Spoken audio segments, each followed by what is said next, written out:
1, 2, 3, 4. Exhale, 1, 2, 3, 4.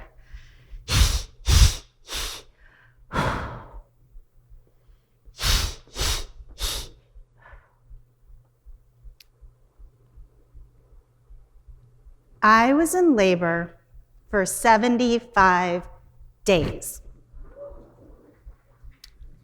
You heard me correctly, 75 days. 75 days of contractions, upside down, feet above my head, confined to a hospital bed, labor. None of my experiences as a researcher, an educator, or a strategist could have prepared me.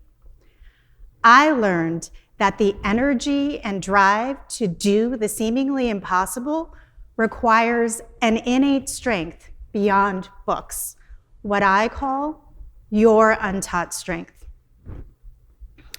It's November 26th, and I'm on my way to my first solo OB appointment.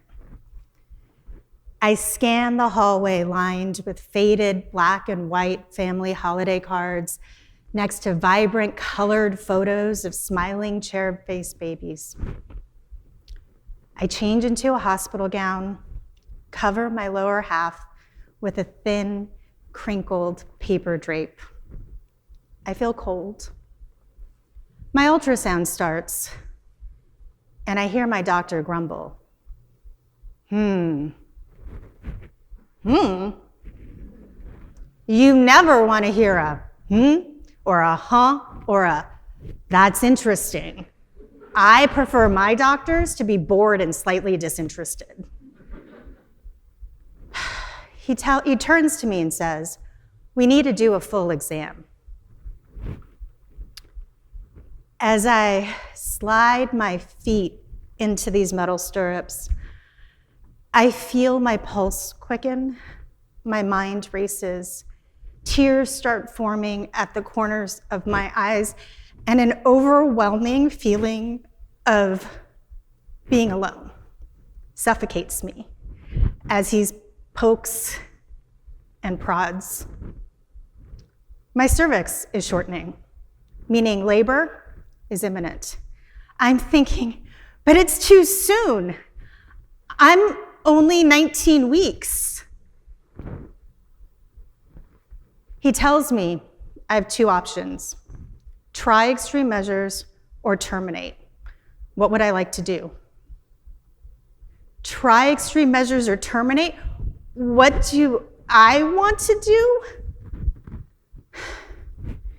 I feel my hearing go out, my vision gets blurry, the room starts spinning, and I ask, can I at least call my husband?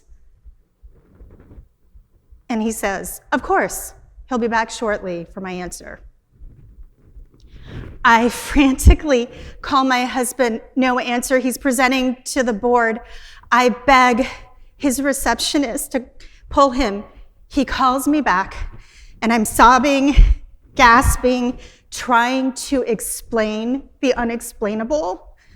I hear him shuffling downstairs. He tells me he loves me and he's on his way, but there just isn't enough time.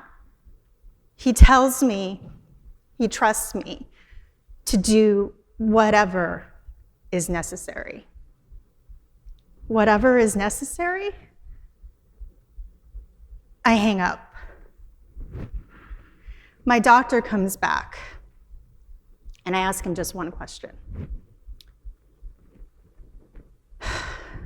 Are they okay? And he responds, they're perfect. So I tell him, then do whatever is necessary. Little did I know whatever is necessary would mean surgery to sew my cervix shut and 75 days of labor. Mental note, remember to read the fine print before agreeing to whatever is necessary. People ask me, how did you make it through? I tell them, watching bad daytime TV, Law and Order marathons, and working, because what else was I gonna do? But seriously, what got me through was reclaiming and harnessing my untaught strength. Conventionally, we are told that we need to learn to be stronger and more resilient. Biology tells us something different. Living beings are programmed for survival. It's been coded in our DNA for millennia.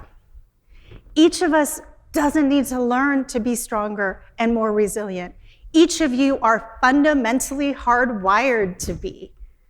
Instead, you need to reclaim and harness that biological inheritance to do the seemingly impossible. Here are 3 ways that you can reclaim and harness your untaught strength. Number 1, become a pragmatic optimist.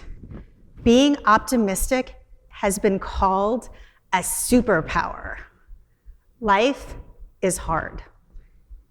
There are setbacks and disappointments. Believing that things are going to turn out positively only works if you actually know how to get there. Pragmatism helps to operationalize your aspirations. I firmly believed that my children would survive and thrive. However, the odds were not in my favor. In order to manifest that reality, I had to plan accordingly. For me, that included gamifying time and tricking my brain. I would sing badly angsty 90s songs internally to get through difficult contractions. Isn't it ironic, don't you think? Remembering that a yoga teacher once told me when I was hanging upside down in an inversion, if you don't breathe, you're going to die. I would consistently box breathe to manage my pain. Knowing my doctor had a Diet Coke addiction, I always had a cold one ready for him at every visit to afford me a few extra minutes to sit up. These little hacks gave me the energy and drive to continue to move forward.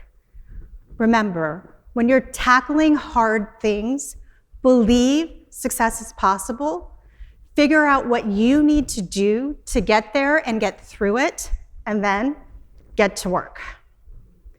Number 2, find your people.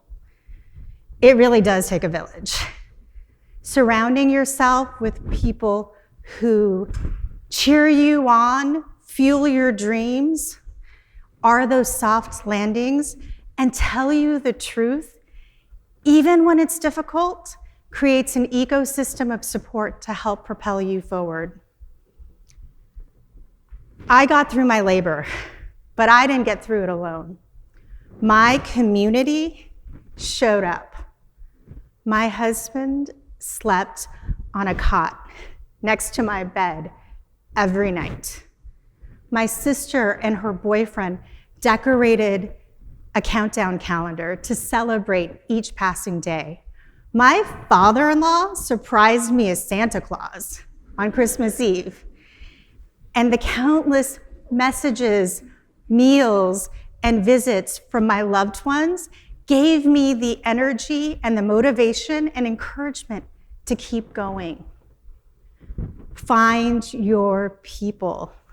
Let them hold you, lift you, and propel you forward. Number 3, most important, let your love be greater than your fear. One more time. Let your love be greater than your fear. My pregnancy journey was rooted in both love and fear. Trauma from previous miscarriages sparked overwhelming fear and anxiety. I was this 34-year-old, geriatric, high-risk pregnancy of multiples. When my doctor said that they were perfect, that's all I needed. These two little beings growing inside of me were so fiercely loved that no amount of fear I had could or would ever compare. Find what you love. Let it be the catalyst to move you beyond your fears, your doubts, and your failures. Finally, I learned the universe has a sense of humor. My original due date was April 1st. My twins were born on February 14th. In the end, love wins. Thank you.